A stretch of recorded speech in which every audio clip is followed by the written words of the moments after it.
Recordemos que lo que vimos ayer establece los sistemas de evaluación y acreditación CONEAU. Ahora, esto surge por una tendencia internacional. Otra vez, o sea, uno cuando hace política pública es fundamental ver qué es lo que ocurre en el mundo. Es decir, hay que salir de una mirada solamente local. Hay que ver qué es lo que está pasando afuera, digamos, fronteras afuera. ¿Cuáles son las tendencias? Porque después de todo, sistemas universitarios, como vimos ayer, existen en todos los países del mundo con un modelo o enfoque único que es el modelo occidental. Entonces, si hay un modelo que está impuesto a escala internacional, más allá de las características idiosincráticas de cada país, que los Estados Unidos, que cómo los británicos exportaron a las colonias, cómo nosotros abrevamos de la experiencia hispanoamericana, o sea, de la época colonial, de la Universidad Salamanquina. Es decir, al margen de todo eso ocurren cosas, y la principal cosa que está ocurriendo es lo que se llama los procesos de masificación. Es decir, hemos pasado de lo que era una universidad de élite a una universidad de masas. Se entiende por universidad de masas aquella que supera el 50% de tasa bruta de matriculación, perdón, no universidad, de educación superior de masas. Cuando supera la tasa bruta de matriculación el 50%. ¿Cómo se calcula la tasa bruta de matriculación? La tasa bruta de matriculación en educación superior, tasa bruta de matriculación, porque si no, no van a poder entender cuando lean el documento de la OECD y los cuadros, ¿sí? Lo que se llama cobertura. Entonces, hay dos tasas, la tasa bruta de matriculación y la tasa neta de matriculación.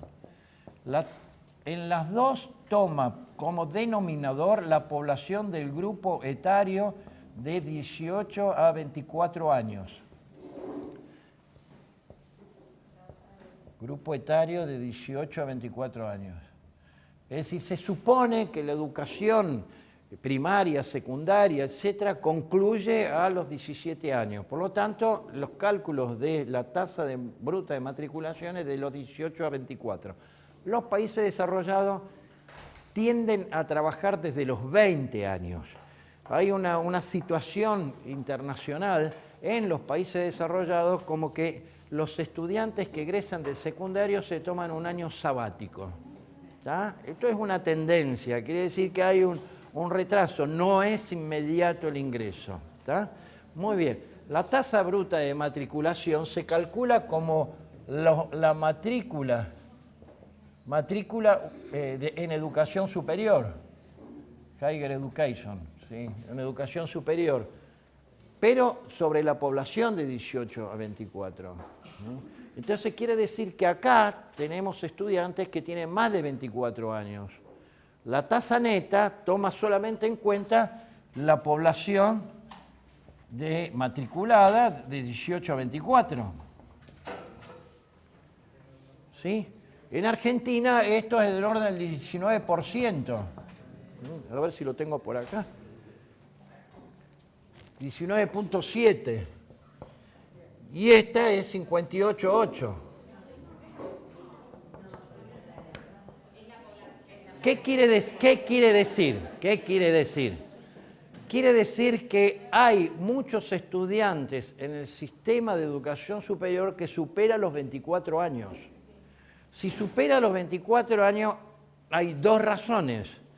Una, la principal, es el retraso en el desarrollo de los estudios. O sea, no se gradúan entre los 18 y 24 años y continúan estudiando. La segunda razón sería los adultos, ya no jóvenes, sino adultos mayores a 24 años que se incorporan a la vida universitaria, a la educación superior. Estamos hablando de educación superior. La educación superior, como vimos, comprende la ENU, la educación superior no universitaria, y la educación superior universitaria. Pero sabemos que de las dos, esta es la que pesa más. Acá están los politécnicos, los Fachhochschulen, la educación técnica, los institutos de formación docente, ¿ok? Quiere decir que en Argentina estamos en esta posición. Ahora, cuando vemos esto, fíjense el diferencial. Es enorme. El diferencial enorme es por el retraso en la terminación de los estudios. ¿Sí? Ese retraso en la duración de los estudios es un caso muy especial de Argentina, otros países de América Latina y entre los países desarrollados, Italia. ¿Está? Bien. La literatura, Stroh, plantea que cuando el sistema pasa de un nivel mayor, esta tasa mayor al 50%, ingresa en un tramo de universalización de la educación superior. ¿Sí? Y cuando está en el tramo entre 15 y 50%, se llama de masas. Entonces, el mundo está tendiendo a la universalización de la educación superior. Hay países que no están en el 59%, sino que están en el 60%, en el 70%. ¿Está? ¿Se entiende lo que estoy diciendo? O sea, cada vez es creciente.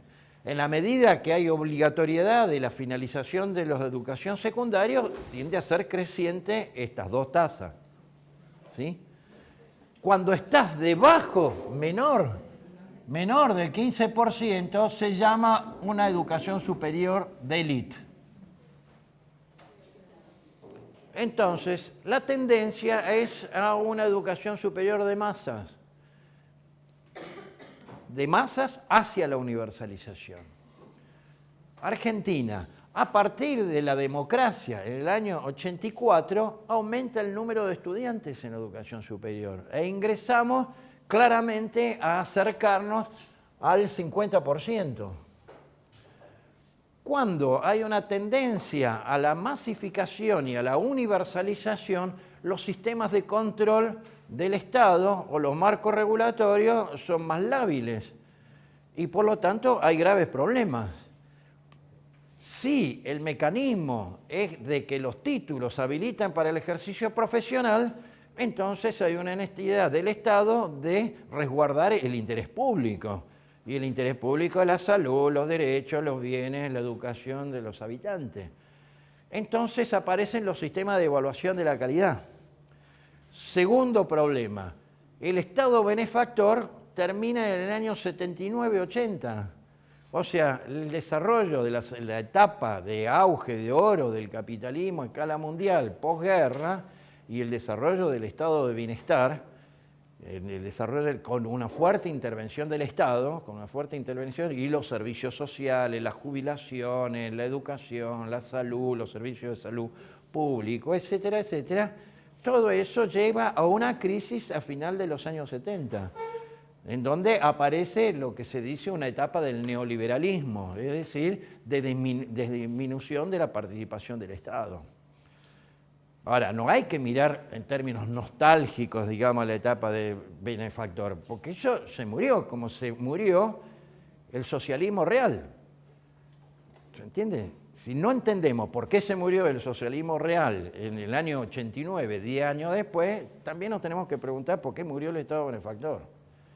Y el Estado benefactor, en términos, si se quiere, marxista, significa que cuando hay una contradicción entre las relaciones sociales de producción y el desarrollo de las fuerzas productivas, hay un cambio en el sistema.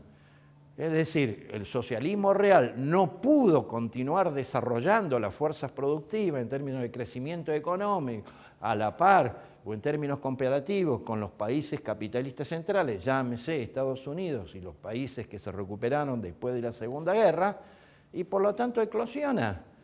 Y el caso del Estado benefactor eclosionó, es decir, ya no crecía esa economía, ¿está? No estoy justificando el neoliberalismo, estoy describiendo las situaciones de finalizaciones de ciclos, ¿sí? Así como va a terminar el ciclo del neoliberalismo.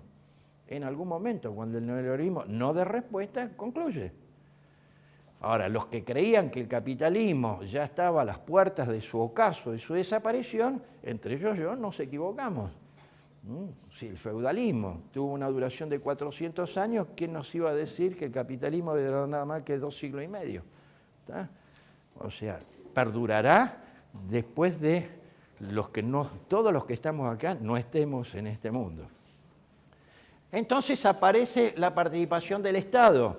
Si la educación superior está en manos fundamentalmente públicas, cuando lo vemos en el modelo europeo continental, ¿sí?, hay una necesidad de ver cómo gasta ese sistema de educación superior.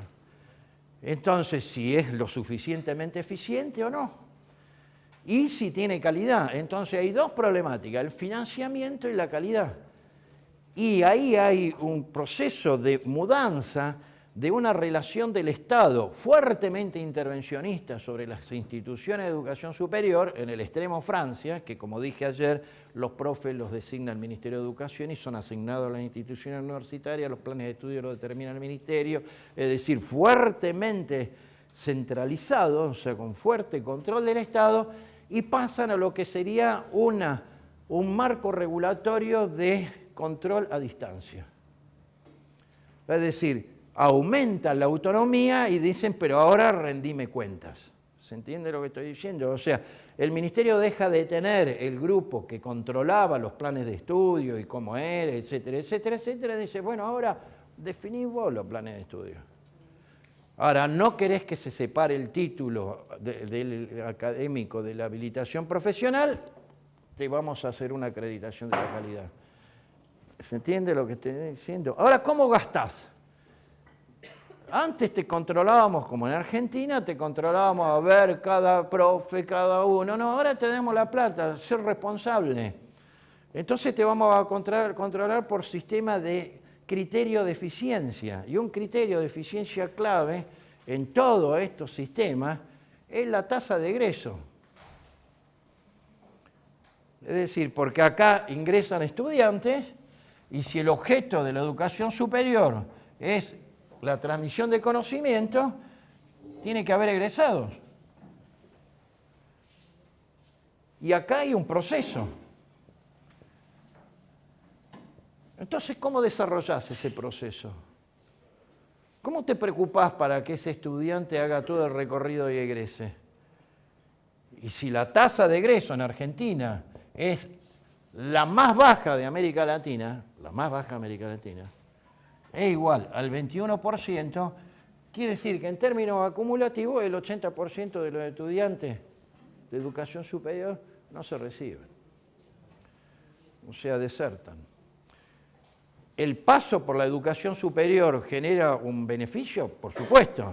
Todos los datos de la encuesta permanente de hogares, etcétera, cuando consulta el nivel de ingreso y la formación educativa y cuando responden estudios superiores inconclusos, o sea, no terminados, perciben mayores ingresos que aquellos que simplemente dicen estudio secundario completo. O sea, aquel que ha pasado, aunque sea un año y medio, 2 años, luego eso le reporta un beneficio desde el punto de vista laboral y en términos de ingresos. Pero el propósito no es que deserten, sino que egresen. Entonces hay un problema sobre el financiamiento y hay un problema sobre la calidad.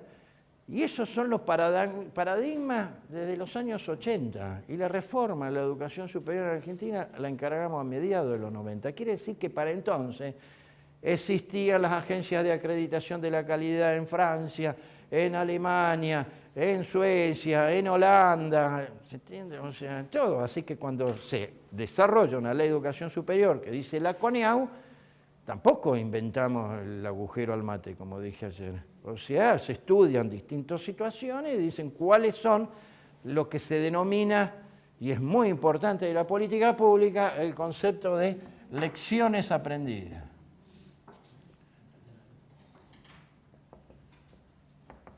O sea, ¿Qué aprendemos? ¿Qué podemos aprender de la experiencia de otros para hacer algo no tan idiosincrático, digamos? Después está lo que podemos hacer nosotros, que puede ser útil para otros. De hecho, la reforma que se produjo en los 90 en materia de autonomía o de creciente autonomía universitaria, la han tomado otros países de la región con posterioridad. ¿Sí? Es como lo mismo. Luego yo pasé por Ciencia y Tecnología y creé la Agencia de Promoción Científica y Tecnológica y se creó el FONTAR, un fondo que atiende a las empresas. Y para la atención a las empresas de subsidio del Estado para innovación tecnológica y crédito fiscal, o sea, incentivos fiscales, aprendimos de qué pasaba en otros lados. Y no tomamos el modelo brasileño y nos pareció más interesante el modelo canadiense. Y tomamos el modelo canadiense, que era más propenso a beneficiar a las pequeñas y medianas empresas. Y cuando desarrollamos otro instrumento, que era la asistencia técnica a las pymes, estudiamos también otras realidades y nos pareció que la más interesante de todas era la británica, mejor que la canadiense, y adoptamos la británica. Entonces, en materia de incentivos fiscales, nos pareció más interesante la canadiense. Y en términos de incentivos de asistencia técnica a la industria, la británica. O sea, así se hace política pública. O sea, mirando las experiencias que ocurren en el mundo. Dicho sea esto, Pablo Tobilla, que ha llegado en el colectivo tarde, se va a concentrar en los temas de calidad y por lo tanto yo no voy a hablar más de esto y va a desarrollarlo con él y espero que ustedes le pregunten qué pasa en el mundo. Yo puedo desarrollar eso. ¿Dónde está Pablo? Ah, ¿qué haces? ¿Saben desde cuándo nos conocemos? ¿Por qué no nos vemos? Pater de todo. ¿Qué haces, querido?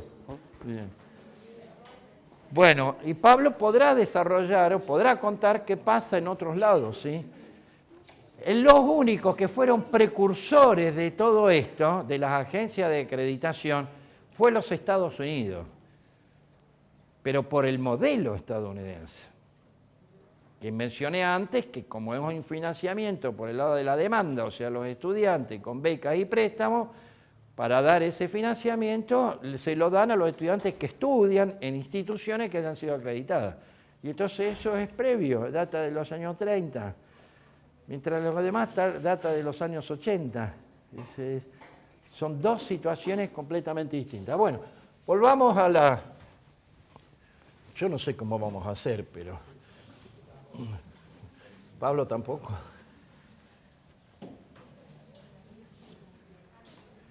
Bueno, después van a presentar a Pablo. Bien, eso fue Coneol. Concluyo, y acá es donde vino la situación más complicada y el rechazo, y que de algunos de ustedes me comentaron que desfilaron en las calles enojados y en conflicto contra la Ley de Educación Superior. ¿Sí? Distingamos la época, la otra, el resto. Sí, yo le contaba a Cintia, Emilce Moller. Emilce Moller es una de las sobrevivientes de la Noche de los Lápices, ¿sí? Matemática. Como Dania Tabela, que fue secretaria de Política Universitaria, era estudiante de Franja Morada en la Universidad de La Plata. Y perdonen los términos, si te abrimos, ¿no? Sigue. O sea, me dijeron todo, o sea, Del Bello era el impulsor de esto en la época de Menem, imaginémonos, o sea, hay un contexto nacional. Yo empecé en el 2002 y tengo una serie de cancioneros. ¡Ah! Miren, yo iba a las universidades. En las universidades donde había rectores peronistas era declarado huésped de honor. ¿Sí? Cuando iba a una universidad con rector radical no sabía lo que me podía suceder, ¿no? Entonces recuerdo que fui a Entre Ríos, Paraná, y me llevó el rector, una cama bárbara me hicieron, me llevó el rector a la facultad, creo que de Trabajo Social, etcétera, etcétera. Predominantemente mujeres. Y me agarraron a clavelazos, o sea, agarraron los pimpollos y los claveles y me los revoleaban. O sea, de esas las viví. Bueno, Ernesto Villanueva en La Plata le tiraron huevos. Ernesto Villanueva, que fue rector de la Universidad de Buenos Aires, previo a Otalagano, después de Puiggrós, ¿sí? Era joven, después estuvo preso casi todo el proceso. Ahora es el rector del Arturo Jaureche, y Ernesto fue uno de los miembros de la CONEAU.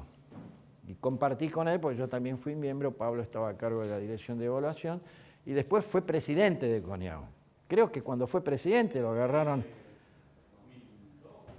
Yo ya, sí, fue a La Plata y a mí no, huevos no, flores sí, pero